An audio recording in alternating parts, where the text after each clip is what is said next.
next item is Human Growth and Development Curriculum, and I'd love to hear from Michelle Berg. Hi everybody, I'm Michelle Berg. I do know some of you, but for those of you who don't know me, I am a Special Projects Director in the Curriculum and Instruction Department. And I work on curriculum as well as career ladder and teacher and a lot of other various hats. So just thank you so much for having me here. Today we're going to talk about human growth and development. I'm going to pass around these PowerPoints so that you have a copy while we program.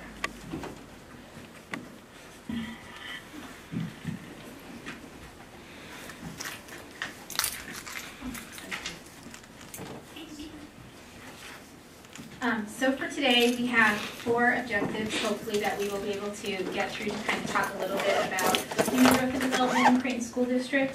We'd like to explain the HIV sex education and requirements related to that, describe components and characteristics of an effective sexual health education program, describe developmentally appropriate sexual health education at different grade levels, and identify resources for implementation of these programs at different grade levels. So I'm just going to go through a little bit of how I kind of started doing research on human growth and development. I am sure that you are probably aware that we've had some different changes in our department with our curriculum directors. And so while I've been a part of many of the curriculum pieces in our district, from reading, writing, and special areas, this is one that I was not personally involved in. And it wasn't until I was asked earlier this year to be a part of it. So I'm just going to kind of walk through the pieces that I went through to kind of objectively look at the program that we have currently drafted. So as you guys probably are aware, we started off with, I felt like we should just start with the standards that we have currently in place in Arizona. So as you know, they were revised in 2009, and they're based on the National Health Education Standards, and also PE standards were revised in that year as well. And I'm not going to hand that out, but if you would later like to take a look, I do have those standards available for you to take a look at, and we'll talk we won't get into very specific about those standards, but we'll talk about the various strands.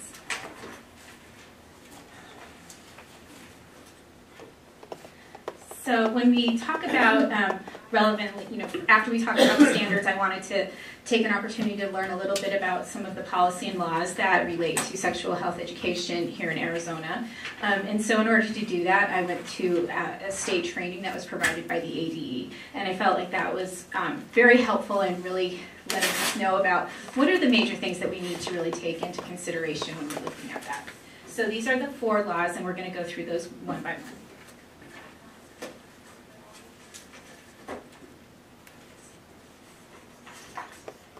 So we may provide instruction, kindergarten through 12th grade, on AIDS and HIV. So that's the key word in this is may. It's not a requirement, but that is the piece in the legislation that we need to definitely pay attention to.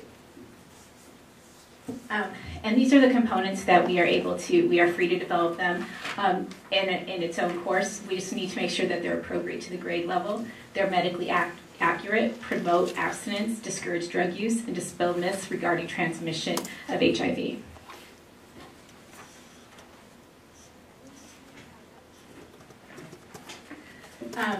Also, there's some really specific wording in this policy that talks about promoting a homosexual lifestyle, that we also need to be careful when we're suggesting that there are safe methods for that. And then also, we're not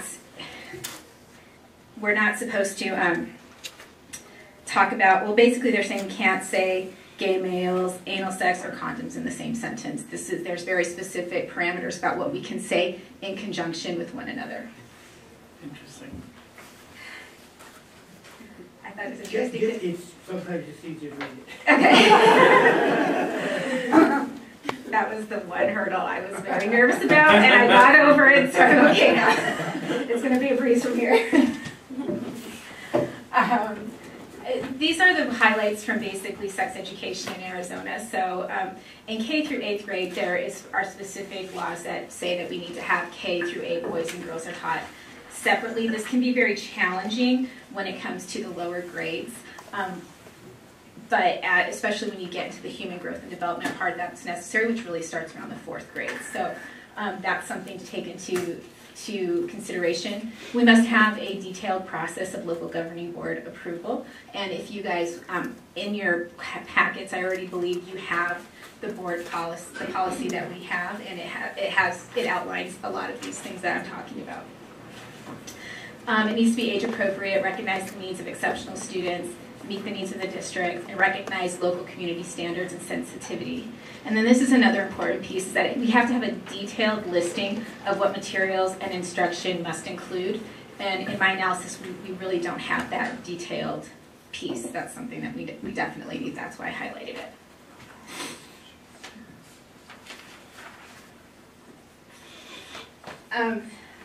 So all schools, districts with existing sex education laws and curriculum should include instruction on laws repeating to sexual conduct with a minor for pupils in grades 12. So what this is basically saying is that we have to inform our students that there are laws that protect them, and the law that we're actually referring to is that law that is ARS 13-1405, that a person commits sexual conduct with a minor by intentionally or knowingly engaging in sexual intercourse or oral sexual contact may with any person who is under 18 years of age. So we need to be able, we have to include that in our education.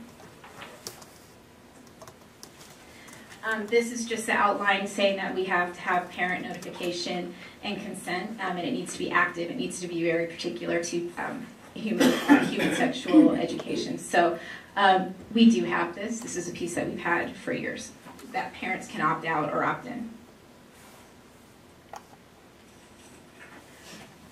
Are there any questions or anything about those different laws? I'll try to answer them as best as I can. Okay, this is human growth and development, and we have a curriculum for kindergartens?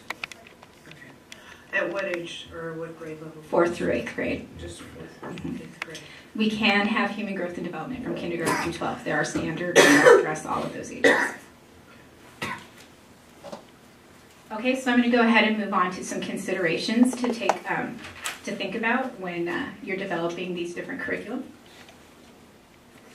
So research-based curriculum with evaluation data is called evidence-based, and this is something that if it's evidence-based and it's implemented to fidelity, it shows that it is effective. So there are different programs that have been proven to be evidence-based, and I also have a list of those here, so you can kind of take a look at different programs, and a lot of them are with like the CDC or the state departments of health, and the ADE has actually a review board that reviews different programs and determines whether they may not be evidence-based, but they have been reviewed by the state board. Does a school district have to have that reviewed when they? Okay. No.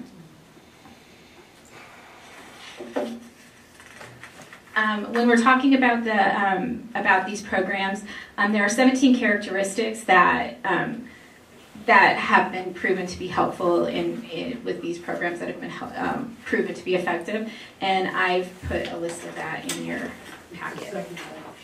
It's yellow? Yeah.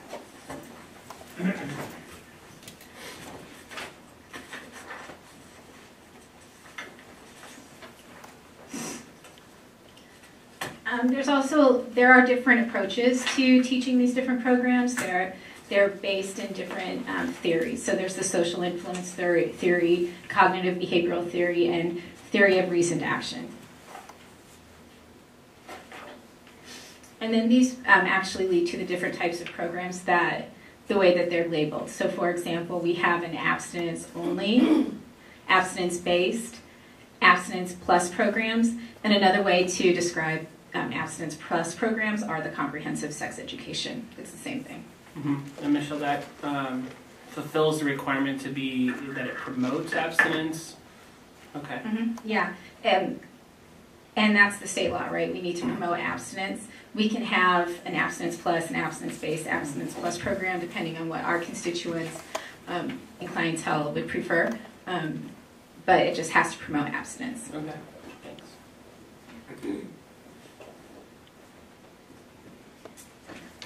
So a big piece of all of those laws, as you can see, was that things need to be. Michelle, Yeah. sorry, can we go back a slide? Sure. Did you describe the difference in the three approaches? Oh, yeah, I can definitely describe that. I did not. Okay. So if we're looking at an abstinence only, one of the things that probably, it's probably going to be negative toward other forms of protection for birth control or STD transmission, so condoms, etc. If it's an abstinence-based, abstinence is the best, but it's not negative to other options.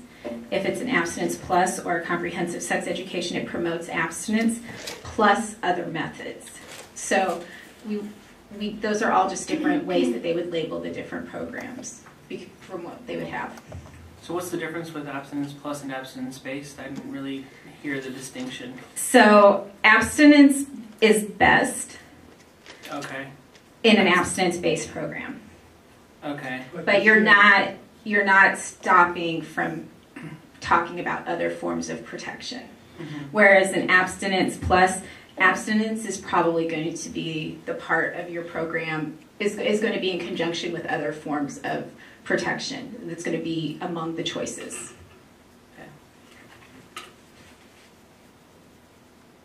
I have a couple of little engagement things, so why don't we just kind of take a moment if you would like to talk with your partners, if there's somebody next to you. What is your experience with these different approaches? Audience, go ahead. Feel free to talk about this as well.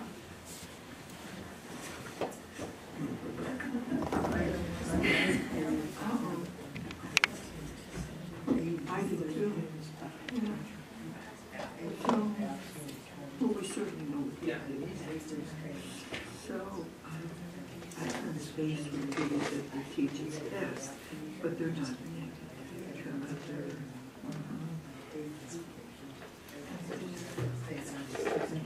plus is, it's in, so it's a choices. Similar requirements in terms of.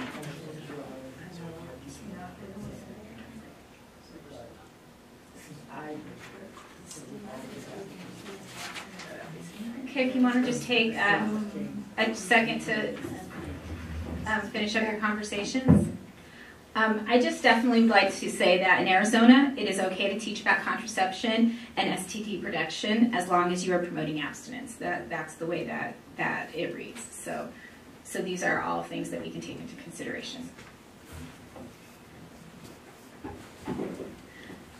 So my next activity, one of the things that I think is really important when we're looking at any type of curriculum is what is it appropriate for a given grade level. So when we're talking about these types of programs, they're generally broken down into these four areas: K through 3rd, 4 through 6th, 7th through 8th, and 9th through 12th grade. So I would also like to just take a second, if I could pair you off. I would like you to work in groups of 2, so that I have 3 groups. And we're gonna I'm going to have you actually fill out something here. And I would like you to think about these 4 questions. What are children of this age like? What are their developmental characteristics and tasks? What sexual health education content and skills should be taught in these grades? What methods and approaches would we use to teach sexual health education in these grades?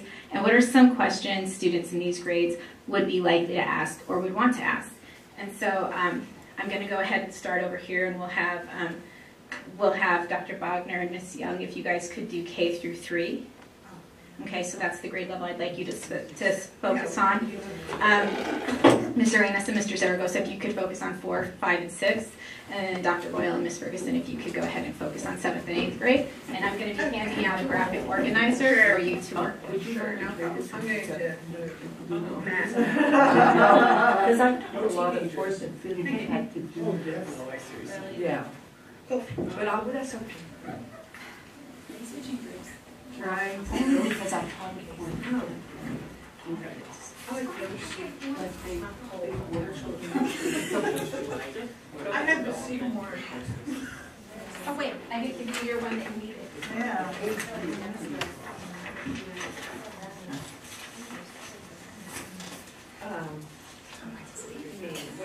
What is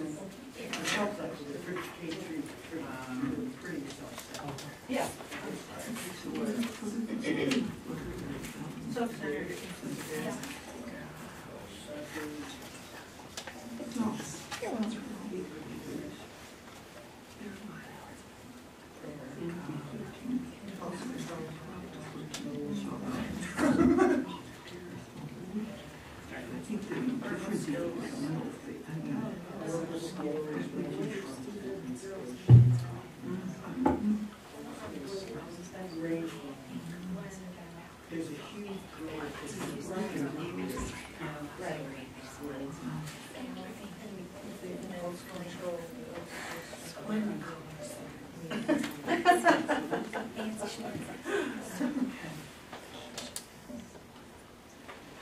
You're doing fourth and fifth, and sixth, right?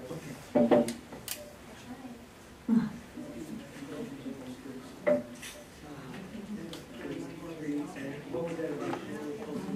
Well, there's not understanding.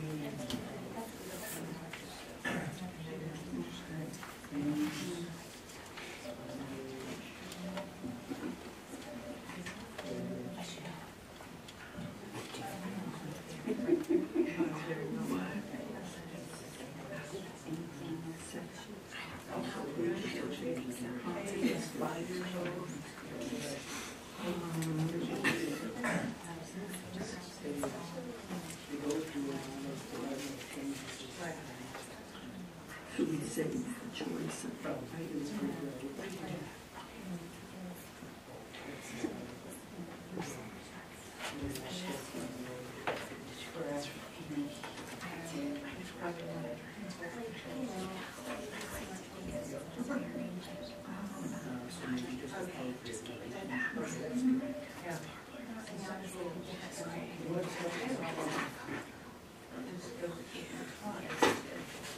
I would say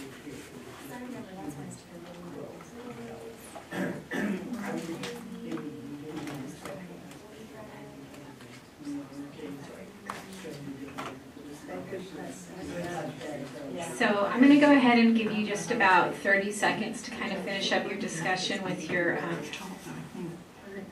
partners. Say it again. Right. And being very biological, physical growth.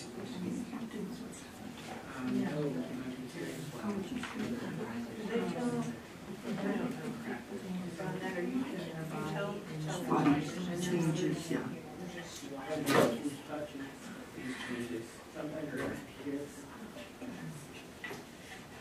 Yeah, but that's what I mean, if it's boyfriend, I wouldn't tell mother, I'd tell teacher, or So counselor, it's not whatever. only physical changes,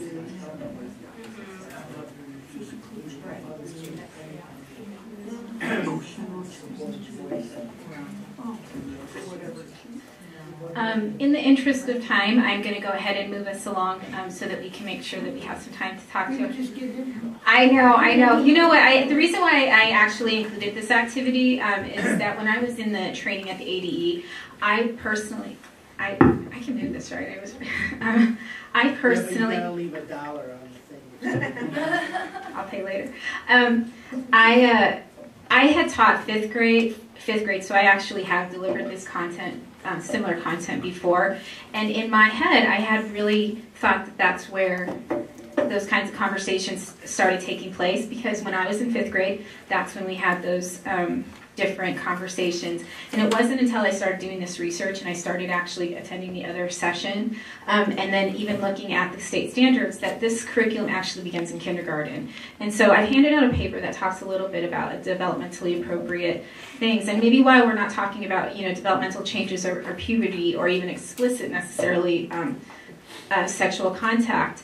What we really are starting to develop is the conversation about, having, knowing your body, having respect for that, having respect for others, people, talking about relationships and healthy relationships. And so that was something to me that I felt like was important that we included in the conversation. So I don't know, I felt like this was a worthwhile activity just to kind of get a chance. I would love you all to be able to do K through 7th and 8th grade, but we just don't have the time, which is why I handed out those sheets.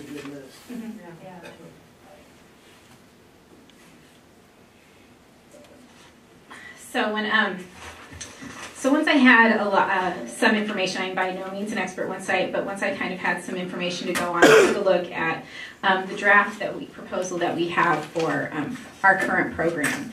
And from what I saw, a couple of things. It starts in 4th grade and it ends in 8th grade. It covers the 5 main areas of human growth and development, which are, or 5 main areas is kind of how they broke it down.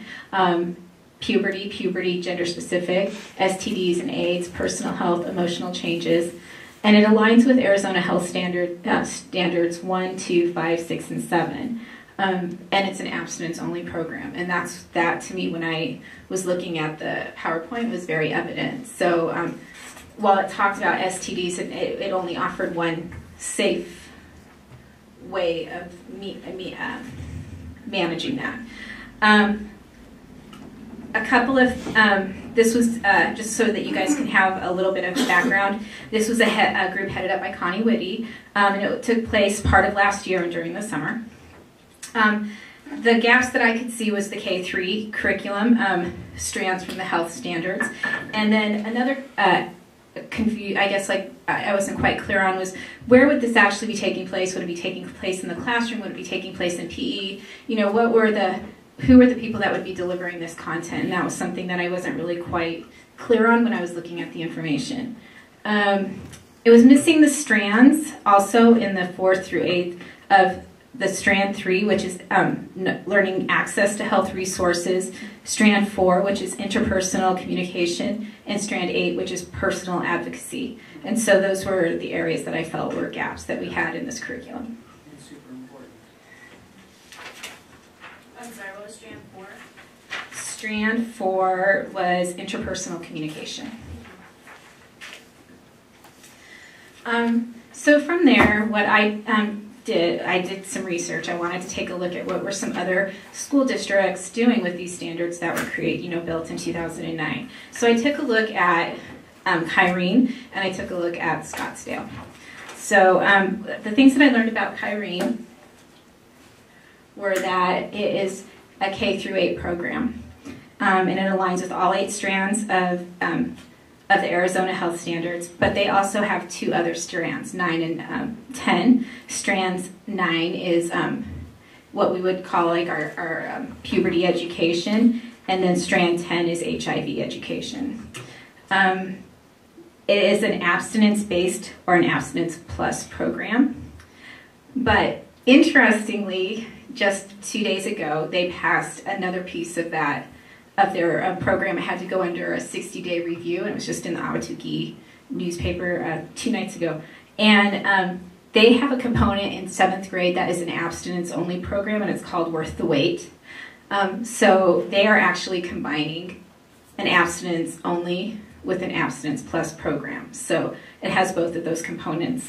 The one thing that I do feel I need to talk about is that it's a specific programs that they're using and materials. So they use a Harcourt, and they also use the abstinence-only program. I think it's called Worth the Wait. So, Michelle, when you say it's abstinent-based and abstinent plus, is that dependent on grade level, or? Well, when I was looking at it and I was kind of going through their curriculum, I would say that it was they were talking about other forms of protection along with abstinence. And so I would put it either in that category of abstinence-based or abstinence plus, but in the newspaper, they specifically say that it's an abstinence plus program.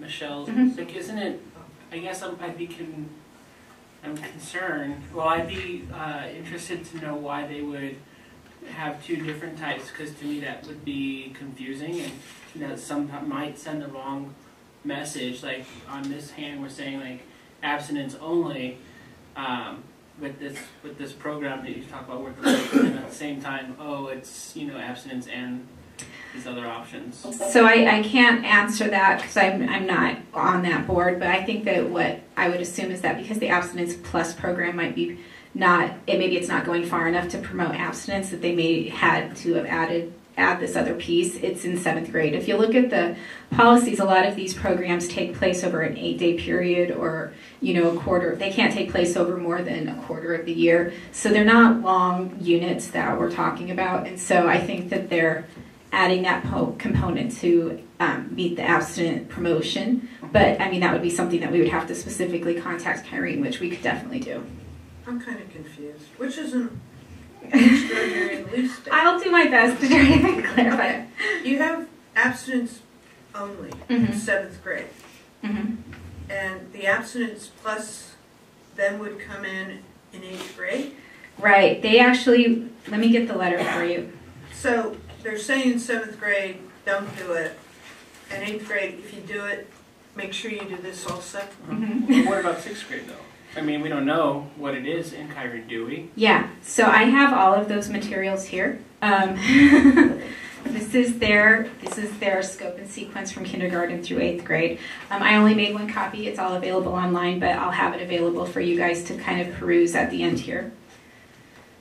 When I first went onto that website last, a couple weeks ago, they were in a 7th grade abstinence education lesson 60-day review program. If you went onto your website, that's what you would see. And it was just talking about that they had to initiate the 60-day review process for this program called Worth the Wait. When I went on, I did not even know how I found out, because I did not live in Ahwatukee, but I somehow found this the day it was issued. And would you like me to read it for you? Okay. The Kyrene School District Governing Board approved changes to the 7th grade health curriculum last week, which includes more in-depth and engaging materials when teaching sexual education, one administrator said. The program is called Worth the Wait, and the materials will go into effect this year for Kyrene 7th graders. The time spent on the subject will almost double from last year, up from 30 minutes per day for 4 days to 50 minutes. It will also be administered by employees of PIMA Prevention Partnership rather than classroom teachers, as it had been in the past. Moira Turner of the Kyrene Health Steering Committee, the group of parents, teachers, and community members that decided upon Worth the Wait materials, said having someone who isn't their everyday teacher talk about the subject matter will have a positive impact. Kids might hold back questions they have because it isn't their teacher. Because it's their teacher, it's who they see every day, Turner said. With a trained instructor, they might feel a little more open to ask questions. The Health Steering Committee had designed the presentations and topics that teachers gave in previous years. The materials, which were on a 60-day review at the district office starting in September, were developed by the PIMA Prevention Partnership.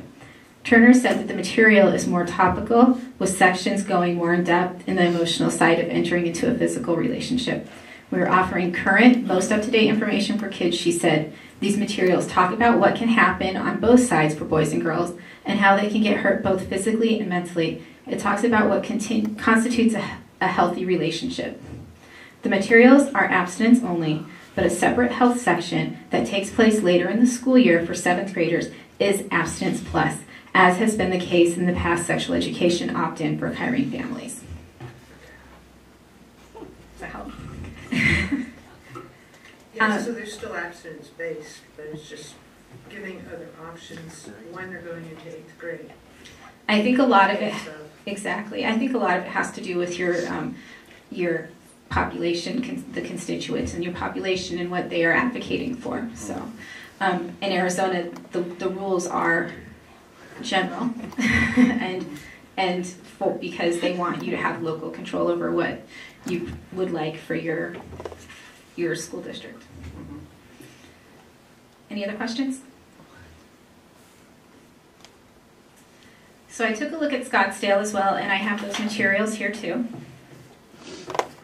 They are K through 8, but they are specific to health. As you recall, these are health standards. So they are nutrition, how to take care of yourself, all of those kinds of things. It does not address, from what I could see, human growth and development. And it outlines materials that are not specific to a program. So they use a lot of books to talk about, relationships, but like friendship relationships. They don't really address the human growth and development aspect, from what I could see.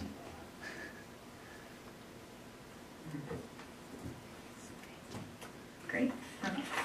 So I also spoke with Barb Iverson, who heads up this training at the state and does a lot of different things with this, the health standards, and particularly the sexual education programs, and she also works with the review board that I had mentioned earlier. So we talked a little bit about different programs that are available to address these needs. So one of them we've heard about is Worth the Wait, which is an abstinence-based program. But another one is called Making a Difference, and it's a middle school program, and it's an evidence-based program. There is a version, however, that goes into Safer Sex, which would be considered an abstinence plus, but it's 3 of the 8 lessons focus on safer sexual practices. But she wasn't quite sure where the review committee was with that. She felt like they may feel like it did not have a strong enough abstinence stance. But the one thing that we need to take into consideration is that it is very costly, this program. And then another program that she talked a lot about was called the FLASH program. And this is a 4th through 12th grade program, but they have a K through 3 component that's called All About Life. It's free. It's actually created by the state of Washington. And in your packets, you'll see some information regarding this program. It is not evidence-based, but it has been reviewed by the review committee. So I was going to just take a moment just to kind of show you that website, and then we have some speakers here who can probably talk a little bit more about in-depth than that program than I can. Before you move on, Michelle, Sure. the version that goes into the Safer Sex Abstinence Plus, you said it's costly. How costly are we talking about? I don't know detail. I'm not sure of the details, but from her conversation, it was pretty expensive. But I can research that for sure. Okay.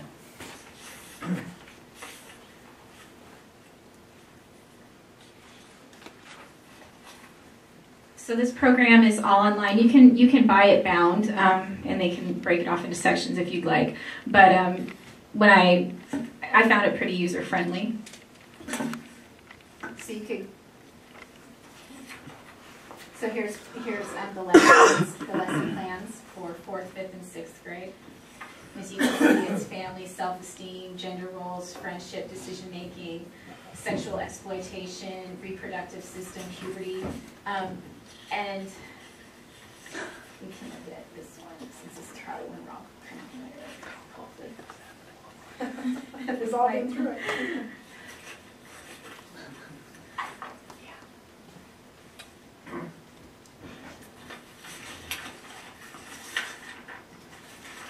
So it gives you a timeline, it gives you objectives, an agenda of what you need to cover, materials that you might need.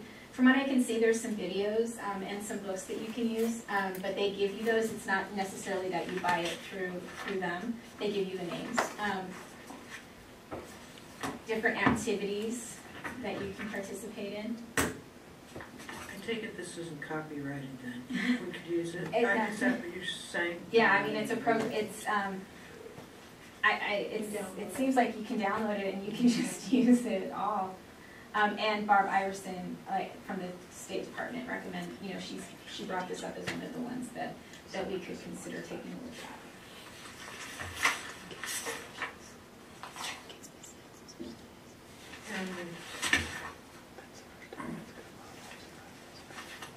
Any questions? Yeah, Yes. Okay. I'm sorry. That's okay. No, I'm fine. I know Barb from Mm-hmm. Department of Ed recommended, but does this program, you've gone through it all, I'm taking it. So I have not gone through every lesson. I've looked at a few lessons. I looked at the K3. I looked at pieces of the 4-5. I can't give you an in-depth analysis of it. Okay, but it's abstinence based, Mm-hmm. so it fits the criteria that the ADA says we have. It promotes abstinence. Okay, but if you had to put them in your 3 categories of abstinence only, based or plus, which one would it hit? I'm gonna, because we have some speakers from Planned Parenthood who actually know a little bit more about this program than I do, so I think that maybe they could give a better criteria for that than I could at this point. Yeah, it's comprehensive. Yeah. So would it be a plus? Yeah, it comprehensive. Yeah. Okay. But it does hit the standards that the ADA knows. Cool. Yeah. We have some speakers from Planned Parenthood. We have Michelle Steinberg, who is the Director of Public Policy for Planned Parenthood, and I'm sorry, I should say Vicki. There should be an I at the end of there. Vicki Had-Whistler, she's the Director of Education for Planned Parenthood, I'm sure they have a lot more knowledge on this topic than I do. But I'm going to let them go ahead and do a short presentation, and then I'll pull us back together.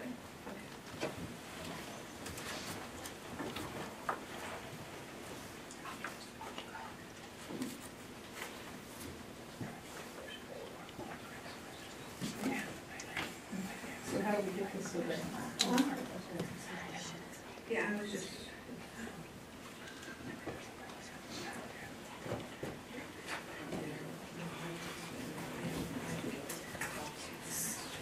Oh, sure. So good afternoon, and thank you for having us here. I'm Vicki Had-Whistler, and I'm the Director of Education for Planned Parenthood Arizona. And I wonder if, and I'll have you do this in privately, but before we get started, there's two things I'd like you to do. And one is take a moment to think about the sexuality education that you received at home. So, and whether or not you thought that was good. Okay, and I'm not asking anybody to self-disclose, okay? And then the second thing I'd like you to think about is what the sexuality education that you got in school. So if I were to say to you, you know, stand if you got good sexuality education in school, think about whether you would stand or be sitting for that question. And we'll come back to that. So we've been talking about comprehensive sexuality education. And so we really think that comprehensive sexuality education is a broad base of things. Abstinence only or evidence-based is not the whole story. So what we see, comprehensive sexuality education is, we speak about that at Planned Parenthood, covers a broad range of issues relating to physical and biological aspects of sexuality. One of the things that a comprehensive sex ed program can do is support the efforts of parents and teachers to provide honest and accurate and affirming information to young people. We also know that this can help offset some of the more inaccurate or less, negative aspects that they see and stereotypes that they see in the media that are sometimes reinforced by their peers. And finally, we know that empowering youth to make responsible choices, and although sometimes we can get a little uneasy when we're talking about sexuality and we're talking about kindergartners, we have to remember that this is a process. And so, keeping in mind that developmental component and what is age appropriate, just like you do any other kind of learning. And so we want to empower youth to make responsible choices that protect their health and well-being. And we know kids that are healthy and happy, of course, also have better academic achievement. Michelle and I are sharing this today. Good afternoon, and thank you again for inviting us to come and speak with you today. I'm Michelle Steinberg. I'm the Public Policy Director for Planned Parenthood Arizona.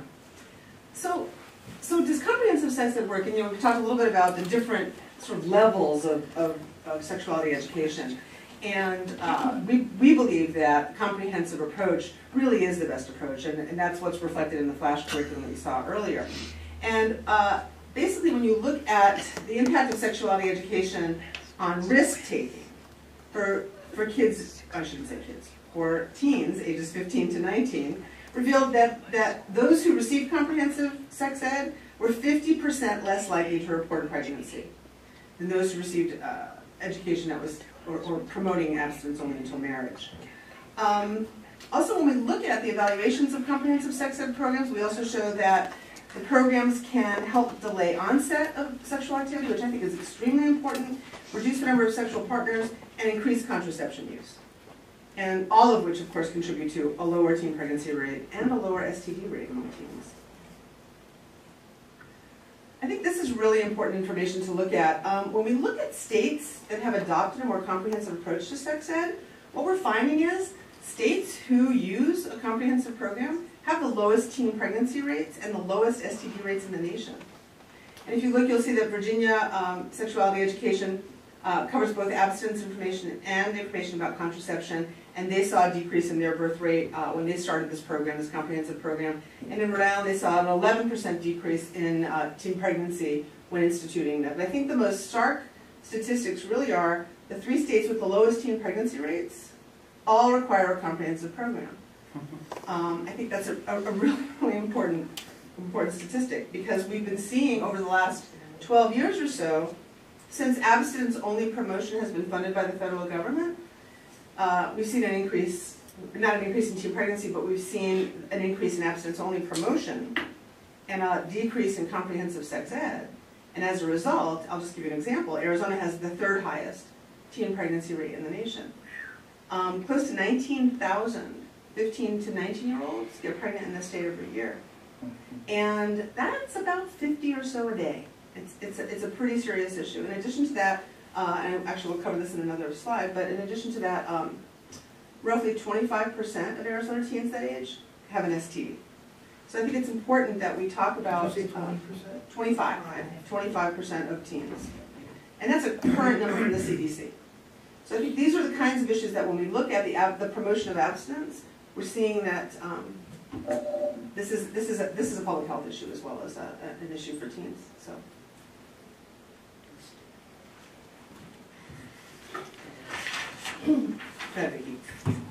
So I think many of you may be familiar with the Arizona Youth Risk Behavior Survey. And what the Youth Risk Behavior Survey is it's a survey done every 2 years. It's done across the country. And it is done by the Centers for Disease Control. It's kind of the gold standard in terms of looking at longitudinal behavior among young people. And it starts with 9th graders, so we are looking at high school students. And results are narrowed down, of course, to both to nationally as well as, and then we can get results here in Arizona. So what you see there are some of the results of the 2009, which would have been the last year that this was done, for Arizona. And this report, by the way, is, you can download this online, and it covers a number of things around youth risk, not just sexual behavior, we're just looking at the sexual behavior. So as Michelle mentioned, there are several things that can be alarming, and so when we talk about raising kids who are healthy, who are making good decisions, we believe that comprehensive sexuality education can help them do that. And again, we're not just talking about, no, you're not supposed to do it, or just contraceptives. There's a lot more that goes into sexuality than just those things. And with comprehensive sexuality education, you don't have to limit this to 9 days out of the curriculum year. You can talk about friendship in English class. You can have kids doing a writing assignment around friendship and talking about what a healthy relationship is. That's not just sexuality education, but it fits under that idea of comprehensive sex ed. Is it this one? Okay. And also, in terms of prevention, we know that the Centers for Disease Control and Prevention recommend this.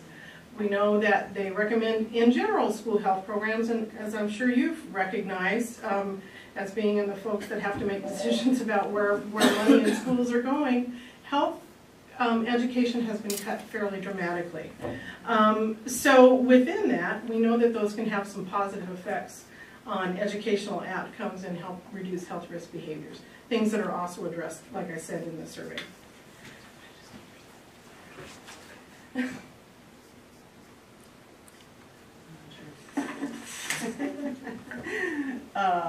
So basically, this is information on the National Sexuality Education Standards. You saw a little bit about that in the very beginning of the presentation that Michelle did, and you can take a look at this. I don't really need to go over each and every one of these, but I think it's important to note these are national numbers, and they're pretty stark. And I think they're just important to highlight and give you an opportunity to just sort of see what the national health standards are saying about sex ed in the nation and teen pregnancy, or teen behaviors in particular. Let me just back up. The standards, and you have a copy of these, we put these in the packets that Michelle passed out a little bit ago. But the National Sexuality Education Standards are were recently initiated by these 4 different organizations: the American Association of Health Education, American School Health Association, National Education Association, and the Society of State Leaders in Health and Phys Ed. And they are modeled around the National Health Education Standards, which is something that Michelle Berg referred back to. That's where our Arizona standards come from. But these particular standards relate specifically around sexuality and the idea of creating sexually healthy people. And you have copies of those in the packets. Yeah. And these were just released in January of 2012.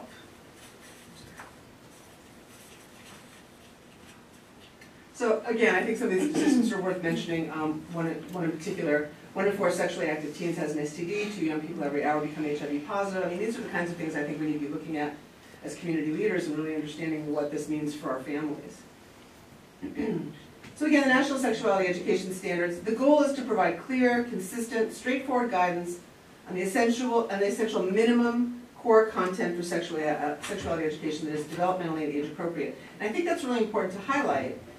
The fact that these standards really do talk about developmental and age appropriateness. And so, this isn't about teaching necessarily about the same, you're not teaching the same things in kindergarten, obviously, that you are in 6th or 7th grade.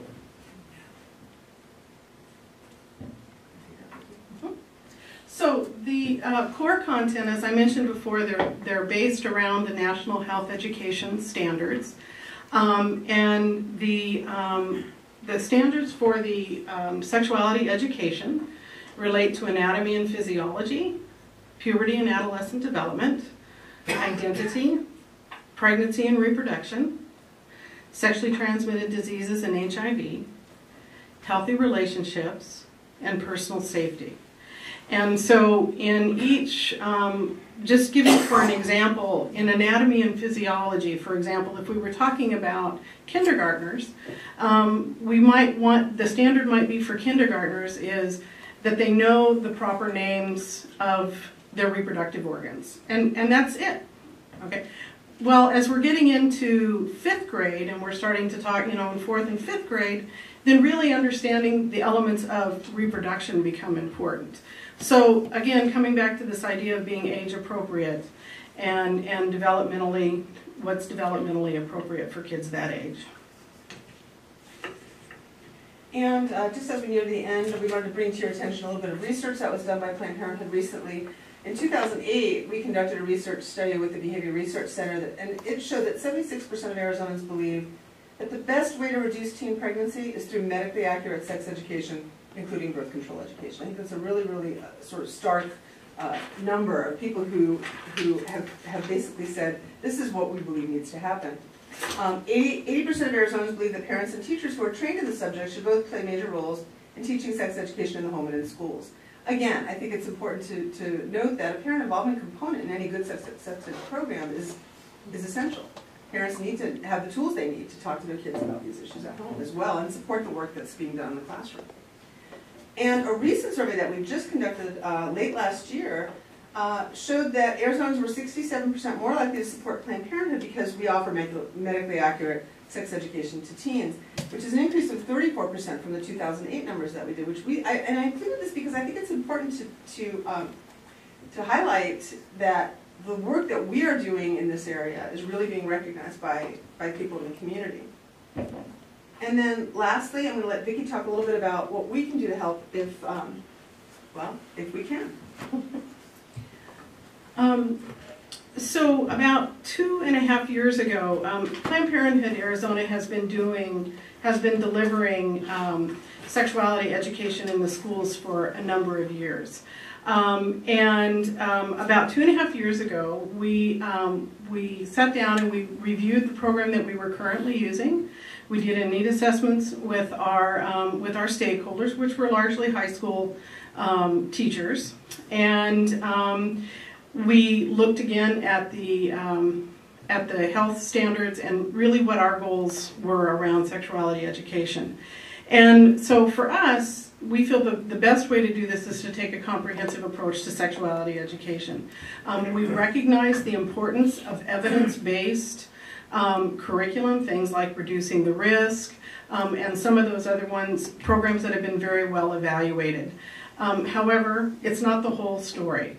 Those programs don't talk about anatomy and physiology. They don't talk about building healthy relationships, things that both teachers and parents want their kids to be able to have conversations about.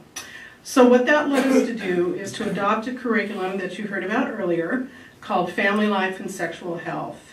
And one of the reasons that we adopted that program is because it's consistent with this idea that sexuality is a normal, natural, healthy part, a lifelong part of being human. And so that program is based on the social learning theory, which Michelle mentioned a little earlier about what makes for good programs. Another attractive piece of this program is that it's frequently updated. They've just recently updated their entire high school curriculum. And they last updated the 4, 5, and 6 in 2009, I believe. It's free. Schools can easily access that training. You can order it or you can download it. So those are things that we found to be very attractive about Flash. In addition to that, in terms of how Planned Parenthood can help out, is we can provide training on the Flash curriculum. We can provide technical support and coaching for teachers, curriculum mapping, or any other support that's identified by staff as we need some extra support with this. Flash has another piece that made it attractive to us is Flash has a very strong parental involvement component.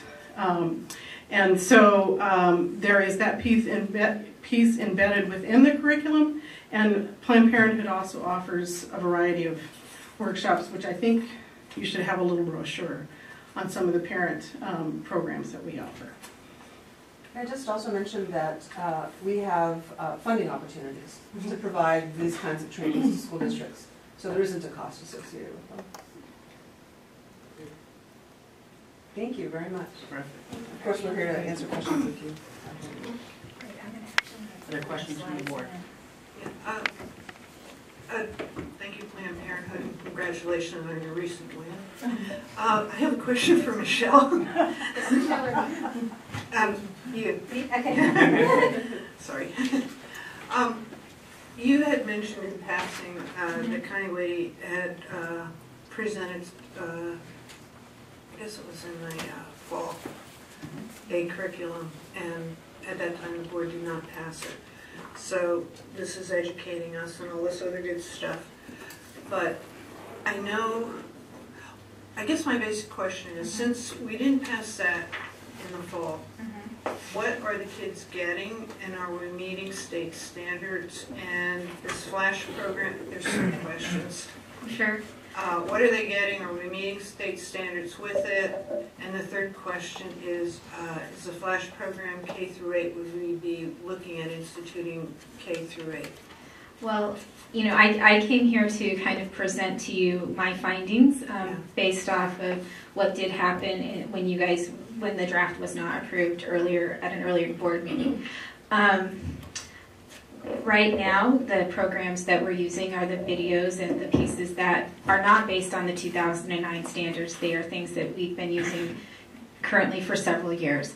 So that, program is what is in existence now. So to answer your question, probably they aren't aligned with the current standards that we have right now, which is why they went through this draft process. I brought this slide just to kind of talk to you about a couple of considerations, and maybe I'll answer your questions through that. So, the one thing that we need to take into consideration is our district policy.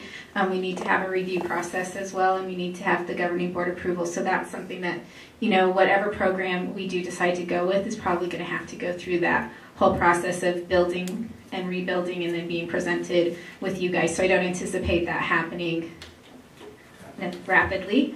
And for a couple of reasons. One is, we are limited in our personnel resources right now, especially in my department for curriculum and instruction, especially with a large initiative like the Common Core standards. So it's not to say that I don't think, we can definitely work on it, but I think we need to be strategic about that because we do have some rather large initiatives that we need to go forward with. And a program that maybe looking at some of the school districts that have programs in existence that align with our beliefs, that might be as a district, that might be something to take a look at. I think in addition, our teachers' Mhm. time is limited in terms of the work that they're doing both during the school day and afterwards, so. Yeah. Those are also, they're just things that are a challenge. So I'm not making any judgment, but you're basically saying that this year we will be out of alignment with this human growth and development Yes. aspect. Mhm. Because what you're saying basically is it's not going to happen this school year. I understand. Yeah, I'm not yeah. making any. Yeah, that's what I'm saying. Okay, thank you. And right now we're not doing K through 3, correct? No. But you're That's tap not. dancing around with all these other programs, giving us a taste of Mhm. information, which is great. Yeah. But we would be looking more at doing K through 3 also. Well, I mean, there are. K through 8, the whole gamut of the children. I don't think that that's. The board can. Yeah, I think that's a board What we decision. want. Yeah, I mean, I don't think that we have standards at the state level that are K through 3. A lot of people only do 4 through 8. So I mean, there's. I think that we have our. What you guys decide would be. I'm just presenting options. Who has delivered the curriculum in the past? Is it the classroom teacher? Anybody we can get. Exactly. We've had nurses. We've had It's classroom not teachers. something that people like to volunteer to do. The Mhm. nurses, sometimes the nurses would work collaboratively with teachers. But a lot of times the nurses would actually just go in and do it. A lot of times sometimes we would get teachers who had no problem with teaching it, and they would teach the multiple grade levels.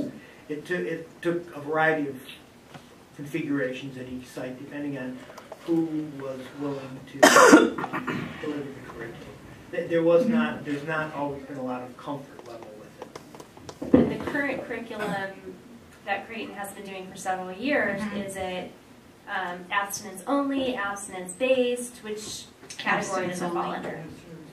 When that curriculum was put together, that was the direction from the Arizona Department of Education. Okay. Do you know what year that direction? A long time ago. Okay, thank you. Yeah, I taught that a long time ago.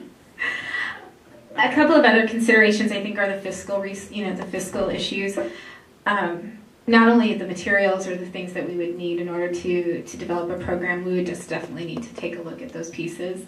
And then teacher training and who is going to deliver it. I mean, as I said, when I mentioned this, even the draft that we had, I did have questions about, who would be delivering this. It is aligned to the health standards and the PE standards as well. So, do we want to be more targeted? I had a lot of questions around that, just because I do know from firsthand experience the challenges that we have had in the past delivering this information to our students.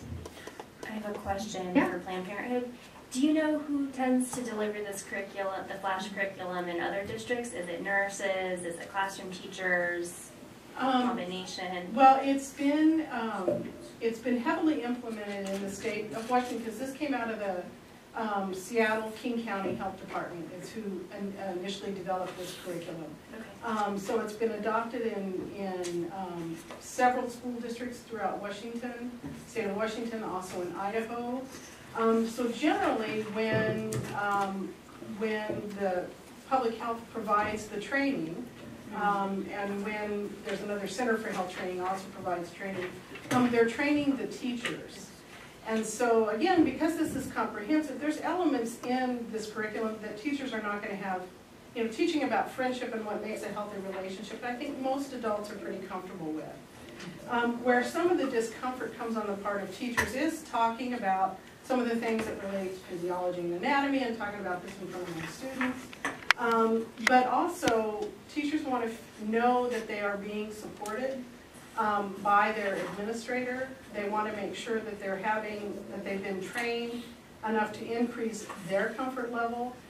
FLASH gives a very good outline of how to manage questions in a classroom environment, and how to take anonymous questions and things like that. So It's generally the teachers, but also some districts have folks that come in and do, and that's part of what their job is. They're kind of in there as guest teachers. You know, maybe they're teaching the 2 or 3 classes that relate to puberty or pregnancy and reproduction, and then the teachers are doing the rest. That's kind of where some of the curriculum mapping can come in. Okay, thank you. Yeah, I think one of the challenges that we had in the fall is Connie Whitty presented the committee recommendations, but as a board, we never, made the decision to form the committee. We never stated our goals, and I think we were all a little taken. We were surprised, and so I think that our opportunity here is to share what the board goals are, commission that committee to come back to us, so that we could be proactive this time and own this. And I think that we should definitely do that while this board is still composed through by the end of the year. Great. And I think that would be helpful for us in the curriculum and instruction department to have what you guys are interested in, your feedback. And so I've provided a form. We have talked a lot about developmentally appropriate today. So I've broken it down into 3 different sections, but I know that not everything fits in neatly into little packages. So I've left some space at the bottom for you to add any other commentary that doesn't fit in there. Any factors that you would like us to consider would be very helpful. And with that, I'll just go ahead and give you some time since I'm up. And thank you so much for the opportunity to come up here and speak with you guys today. Thank you. Any other questions, comments? All right. How about we take these forms, you fill them out, and we'll just have Hilda compile the information and share it back with Michelle. Thank you both. Yeah. Thank you very much. Yeah. Thank you for Saturday. Yeah. Yeah. I was gonna wait. I saw an advertisement for a restaurant. Okay. Just take a. Let's see here. Looks like we have a 15-minute break.